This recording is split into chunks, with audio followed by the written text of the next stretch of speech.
चलिए, तो कौन कौन सूत्र हो गए? पुमः खय्यं परे नश्शब्द प्रसान विसर्जनीयस्य सह।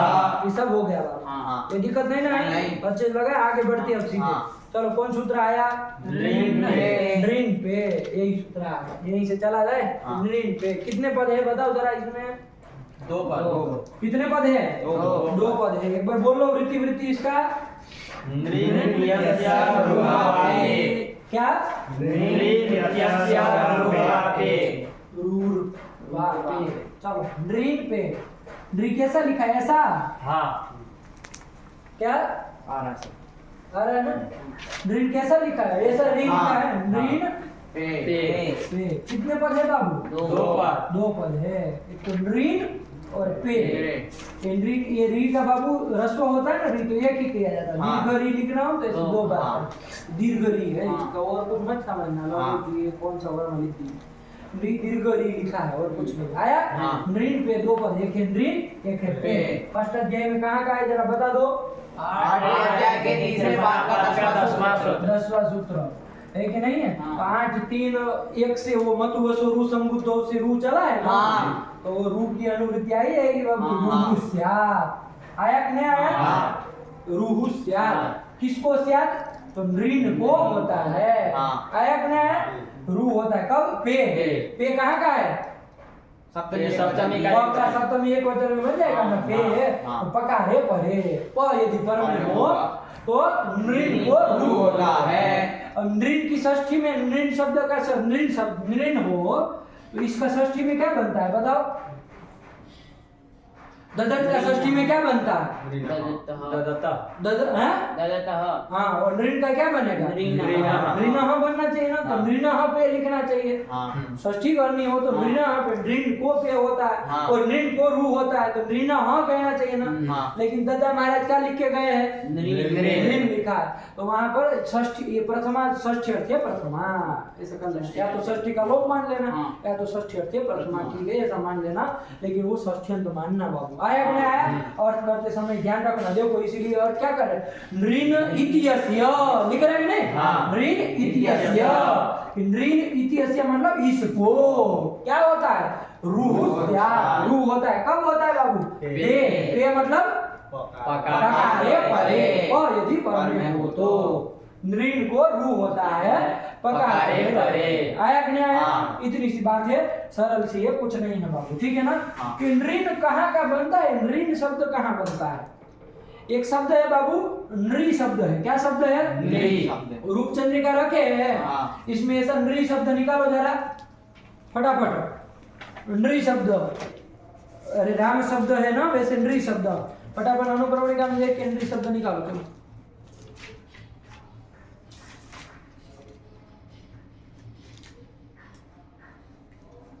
फटाफट।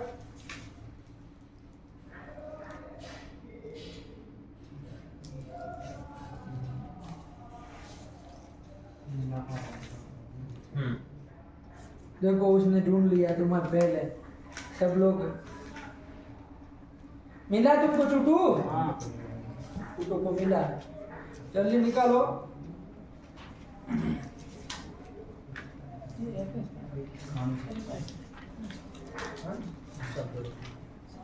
ये कौन कर रहे? क्या कर रहे? क्या टूटू? इधर उधर पूरा तुम तो पुस्तक कर काट डालो। हाँ। बताओ इसको जगड़ जोड़ को पृष्ठ संख्या। नृ मिला? हाँ। चलो बोलो इसके रूप बोलो। ना। देखो प्रथमा एक वचन में ना बनता है नृ का। ना, फिर नरौ, फिर नरः, फिर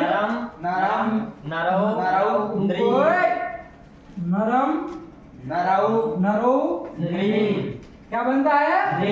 नृण। बना कि नहीं बना? इसी नृण को क्या होता है? रू होता है पकारे परे। बाकी किसी को नहीं। हाँ। ये खाली इसी के लिए बना है सूत्र, इसी नृण के लिए। नाय शब्द के द्वितीय बहुवचन में जो नृण है ना, हाँ। उसको रू होता है, लेकिन कब होता है? पकारे परे। तो इतना ही मतलब नहीं समझ में आया? हाँ। नृ का अर्थ क्या होता है? नृ मतलब क्या समझते हैं?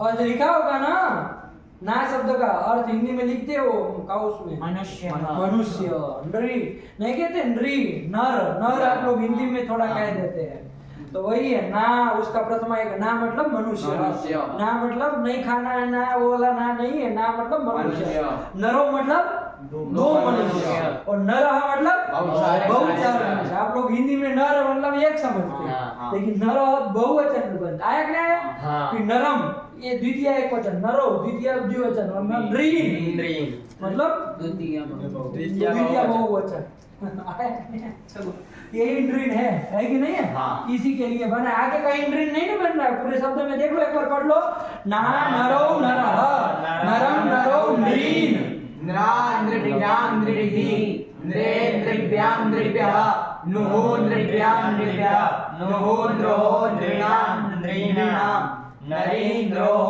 नृषु हे नरौ हे नरः कहीं नहीं बना इसी के लिए द्वितीय बहुवचन के लिए ठीक है ना चलिए तो ये कर दिया अब थोड़ा उदाहरण देख लिया जाए जैसे बाबू नृण पाही क्या कहा बाबू नृण पाही दीदी रख लेते ठीक है ना नृण मतलब मनुष्य मनुष्यान मनुष्य शब्द तो मनुष्य मनुष्यो मनुष्य मनुष्य मनुष्यो रामायण की तरह चलेगा रामायण तो नृण मतलब मनुष्यान पाही मतलब उसकी रक्षा करो मनुष्यों की रक्षा करो यही अर्थ हुआ ना नृण पाही मतलब मनुष्यों की रक्षा करो किसी को कहा जा रहा है भगवान को हे भगवान नृण पाही मनुष्यों की रक्षा करो यही बात है अब चलो थोड़ा देख लिया जाए क्या होता है तो देखो यहाँ नृण पे लग जाएगा कि नहीं लग जाएगा क्या कहता है नृण को रू होगा कब पकारे पर में है तो पर में है यहाँ पर क्या हो जाएगा बाबू नृण को रू होगा रू अब किसको किया जाए भाई बताओ अंतिम को अंतिम को ही होगा हमारे पर कहने की जरूरत नहीं है रू में बाबू ऊ की इच्छा क्या उपदेश हो गया तो क्या बचेगा नृण ये स्थिति बनी कि नहीं बनी अब चलो पूर्व में से ये र हुआ है ठीक है ना अब पूर्व वाले सूत्र लगाओ सब यहाँ ये नृण पाही ये जो नृण पे सूत्र है ये वही रूप प्रकरण में आया है कि नहीं आया है वो मतु वसो रू संबुद्धो छंदसी वाले रूप प्रकरण में ही आया तो वहां पर अब वो सूत्र सब लगेंगे ना तो चलो चलो क्रम से चलाओ नृण पाही और ये नृ बाबू ये रू हुआ वो कैसे हुआ बाबू कैसे होता है नृत्य होता है विकल्प से होता है विकल्प से होता है कहाँ से कौन अनुभूति आई कल देख के हमको बताना आप लोग ठीक है ना चलो लेकिन विकल्प से होता है तो एक बार नहीं होगा तो वहां पर तो कुछ नहीं है बाबू वहां पर क्या रूप बनेगा नृण पाही अब यहाँ तो कोई सूत्र लगने वाला तो है ही नहीं कोई सूत्र लगेगा जब रू नहीं होगा तो वैसे वैसे तो नृण पाही यही रूप बन जाता है तो उसमें तो चर्चा ही नहीं करनी चर्चा करनी हमको इसमें क्या होगा रू करके और ये रू में चलो र कर दिया अब क्या हो गया अब क्या लगेगा चलो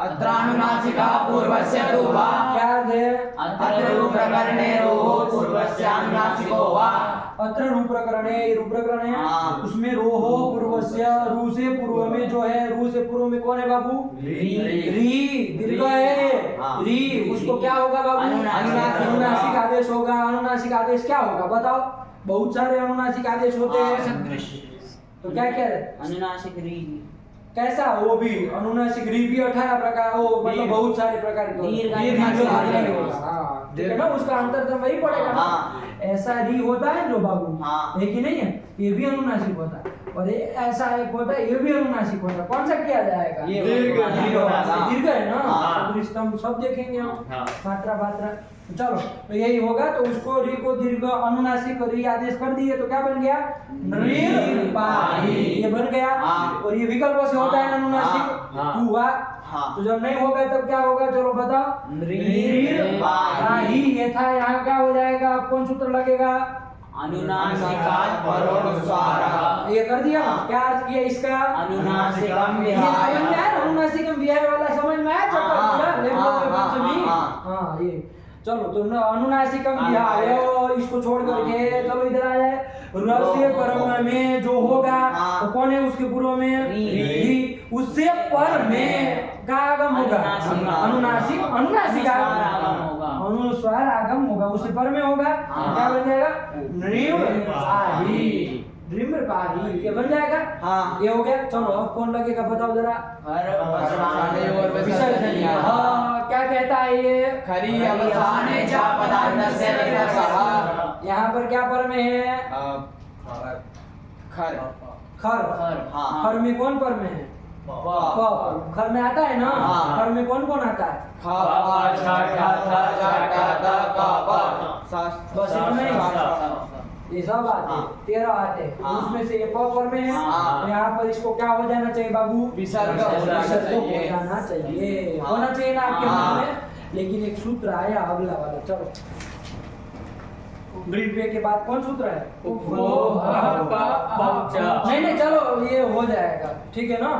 ये लगेगा ना खरवसान और विसर्ग। ये तो लग ही जाएगी, इसको लगने में क्या दिक्कत है?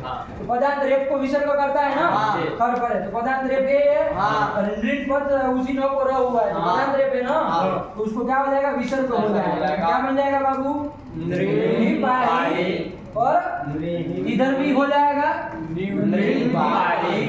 दो रूप बने कि नहीं बने? हाँ। ये बन गए। चलो अब कौन लगेगा आपके अनुसार बताइए। वो आगे बागे बताइए अपने बताओ। आप कौन सूत्र लगेगा? संपूर्ण का ना सो वक्तव्य लगेगा? नहीं। विसर्ग को स कर पाएगा वो? नहीं। क्यों? सम संबंधी विसर्ग भी नहीं है, पूर्ण संबंधी नहीं भी है, नहीं है और कान कान संबंधी संबंधी भी नहीं है तो उसको तो लगना ही नहीं है। हाँ। तो चलो कौन लगेगा? विसर्जनीय से स। वो लगना चाहिए। हाँ। वो क्या कहता था बाबू? विसर्ग को विसर्जनीयस्य स्थाने सह स्यात् खरि परे। खर पर में है ही। हाँ। विसर्ग को स होना चाहिए ना? हाँ। स हो जाना चाहिए। लेकिन अब इसका पद सूत्र अब आया। क्या कह रहा है वो पढ़ो जरा। चलो देखो नीचे छोटे में लिख दे रहे बाबू, समझ लेना है ना? हाँ। फटाफट। उपो हो ऐसे लिखा है। अक अपो च ऐसे लिखा है ना? हाँ। कितने पद है बाबू देख लो एक बार। 4 एक है 3 ठो पद है बाबू। हाँ। कुपो कुश्च पुश्च इति भानु भानु चलता है ना? हाँ। तो कुश्च पुश्च इति कुकू कुकू। दीर्घ बोलो। कुकू। ये बन जाएगा ना? दोनों समास करोगे तो हाँ। कुश्च पुश्च इति कुकू भानु की तरह। हाँ। और तयो हो सप्तमी में करेंगे, द्विवचन में करना पड़ेगा ना? तयो हो तो क्या बन जाएगा? कुको। जैसे वहाँ भानु हो गुरु हो बन रहा है वैसे भानु यहाँ कुको हो। मतलब कु पर में हो अथवा कु पर में हो, कवर्ग पर में हो अथवा पवर्ग पर में हो। यही निकला कि नहीं निकला? ये पर में हो तो क्या होता है? अहक होता है तो अहक होता है। इसका क्या नाम है पता है कुछ? हाँ। क्या नाम है इसका? क से पूर्व में ऐसा अर्ध विसर्ग सदृश आता है तो उसको क्या होता है? जिह्वामूली। मतलब जिह्वामूली होता है। क्या होता है? जिह्वामूली होता है। इसका मतलब कुछ पता है? हाँ। इसका क्या नाम है? उपदमानीय। उपदमानीय। तो उपदमानीय होता है। अरे प से पर में आए जो अर्ध विसर्ग सदृश उपदमानीय होता है ना? तो उपदमान तो क्या ये सूत्र कर रहा है? कवर्ग परे रहते हैं और कवर्ग के परे रहते हैं जिह्वामूली होता है और उपदमानीय होता है। किसको होता है नहीं बताया। तो जरा अष्टाध्यायी में 8 ये खोल लो। कुपो का पहुंच क्या संख्या है? कुपो का पहुंच की 8वें अध्याय के तीसरे पाठ का 37वां सूत्र। 37वां 8 3 37। हाँ। क्या है इसके ऊपर? खर परे शरी वा विसर्ग लोपः। ये तो भारती खोलना ना सूत्र से बोलो। और ऊपर आओ। और ऊपर आओ। हाँ, विसर्जनीय से स है ना? आज विसर्जनीय से के अनुरूप लाएंगे। तो अर्थ क्या बन गया? चुटू अपने से बना लो। विसर्जनीय को विसर्जनीय से स्थान में जिह्वामूली होता है, उपदमानीय होता है। आए कि नहीं? कब? कुपो हो परे हो मतलब कवर्ग परे हो अथवा कवर्ग परे हो। तो यहाँ 2 है ना? इधर भी 2 है तो अनुक्रम से लगा लो बाबू। विसर्ग के स्थान में जिह्वामूली होता है कब? कवर्ग परे रहे तो। आए कि नहीं? और विसर्ग के स्थान में उपदमानीय होता है कब? कवर्ग परे रहे तो। यही अर्थ करना है। पढ़ लो क्या कह रहा है वरदराचार्य को सुन लिया जाए क्या कह रहे हैं।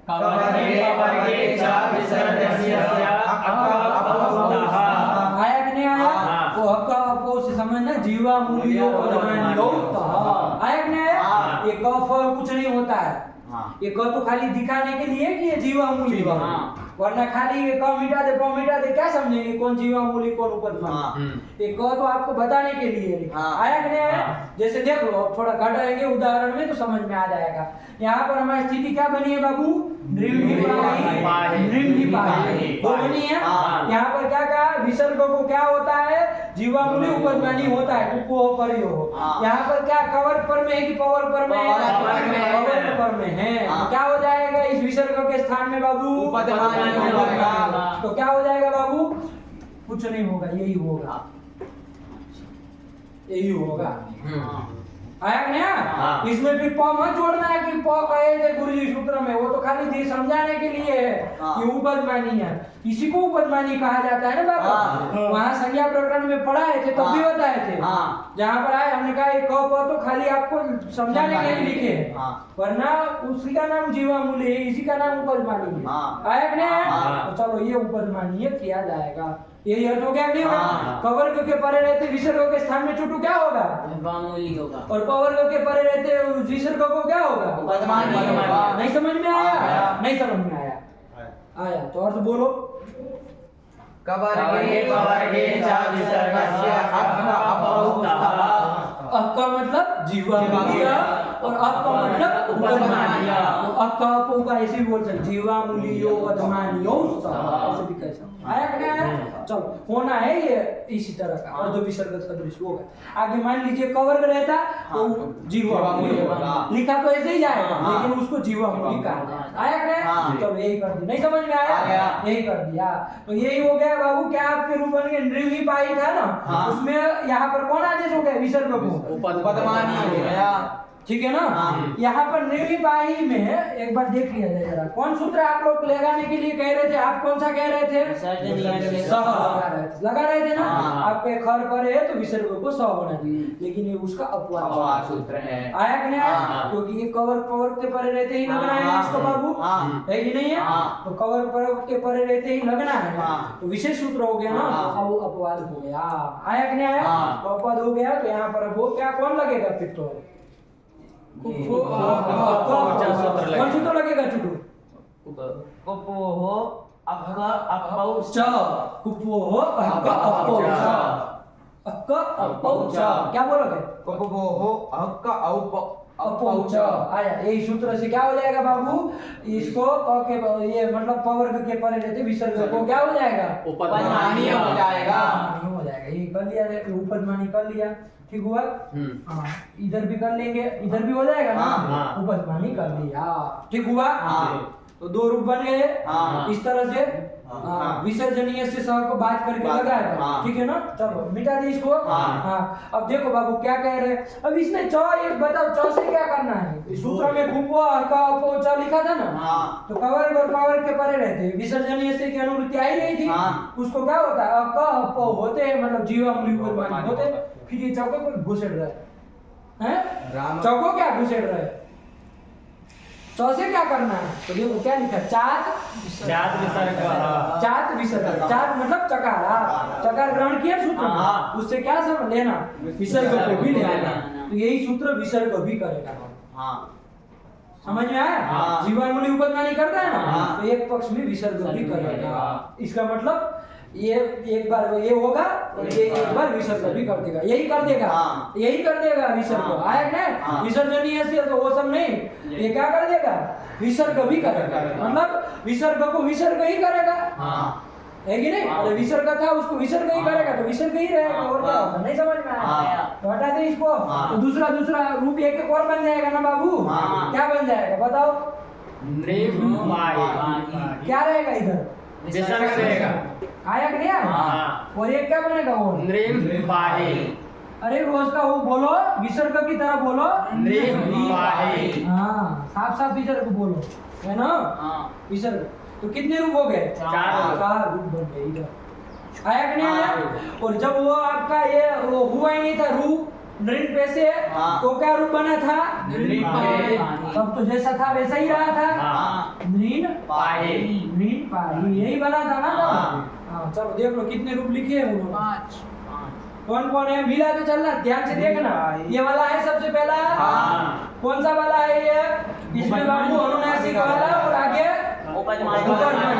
फिर अनुनासिक और विसर्ग विसर्ग वाला दूसरा है हाँ। मिलाना, गलत हो तो कटवाएंगे। हाँ फिर इधर अनुस्वार और अनुस्वार के साथ उपध्मानीय वाला, और ये अनुस्वार के साथ विसर्ग वाला, और फिर कुछ नहीं, मतलब न वाला नृण पाही। आया कि नहीं? हाँ। 5 रूप बनेंगे। कैसे 5 बने समझ में आई? हाँ। उपो अको का अर्थ भी आ गया। हाँ। क्या अर्थ कर दिया चुटू? क्या करता है ये? का वर्ग विसर्ग को जिह्वामूली और उपध्मानीय करते हैं, क्रम से करते। कब? जब कवर परे रहे तो तब क्या करते हैं? जीवामूली। कवर परे रहे तो उपध्मानीय करते हैं। आया कि नहीं? हाँ। ये करते हैं। हाँ। नहीं समझ में आ आया? गया। और क्या काम करता है? वो विसर्ग भी करता है। विसर्गों को विसर्ग भी कर देता है। हाँ। आया ना? हाँ। तो विसर्गों को विसर्ग करने का क्या मतलब? कि एक पक्ष में विसर्ग भी रहेगा हाँ। और कुछ काम नहीं। नहीं करेगा। फिर वहां विसर्जनीय से सहमत घुसेड़ना का, विसर्ग मिल गया, आप लगा दिया, तो विसर्गों को विसर्ग किया, इसका मतलब अब और कुछ काम नहीं ना होगा। ऐसा नहीं करता है गुरुजी, जैसे उपध्मानीय हुआ उसको फिर विसर्ग करते। उसको क्यों विसर्ग करेगा? फिर तो ऐसा फालतू का काम करेंगे। कादव में हाथ डालो, कादव में हाथ डालो, फिर उसको धोने के लिए जाओ, उससे अच्छा क्या है? हाथी न डालो। हाँ। तो फिर ऐसा काम कराओगे हमसे? मतलब पहले उपध्मानी करो, फिर उसको विजय करो, तो फिर कहो कर रहे हो फिर उपध्मानी। अरे दोनों काम करता है। हाँ। ऊपर जीवामूली उपध्मानी भी करेगा और विसर्ग को विसर्ग भी करेगा। हाँ। एक पक्ष में विसर्ग रहेगा, एक पक्ष में जीवामूली उपध्मानी रहेंगे। कवर पर रहेगा तो जीवामूली, कवर पर रहेगा तो उपध्मानी। नहीं है? हाँ। नहीं समझ में आया? हाँ। यही है। दो कौन कौन सूत्र देख लिए बाबू? उपो का पहुंचा का अर्थ बोल लो। उपो का पहुंचा का जैसे लिखा वैसे।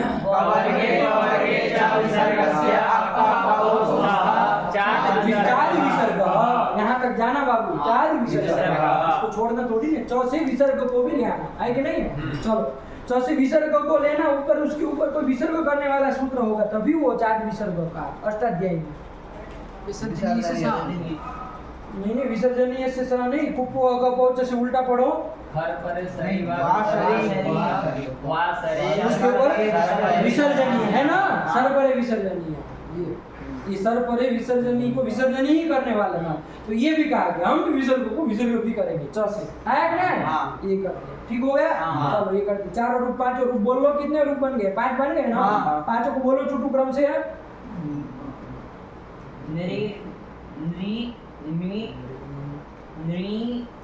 अप्पाही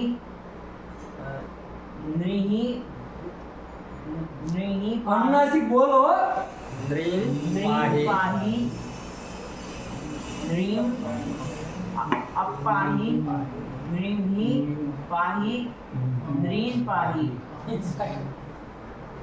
कान तो रूप के बचाओ, नाक पे से तुम्हारा वो कफ निकल गया।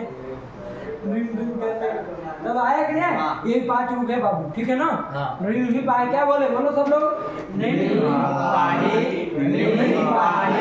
देखो नृत्य पाए, नृत्य पाए, नृत्य पाए, उपध्मानी वाला जो होगा, और उसमें नृत्य पाए, विसर्ग करेगा नृत्य पाए। आया क्या? उसी तरह नृत्य पाए, नृत्य पाए, 5 रूप बनेंगे। अपना अभ्यास करके आना। ये 5 रूप बने, इसको लगा करके आना, समझ करके आना। नहीं समझ में आया तो पूछना। रखा जाए। भगवती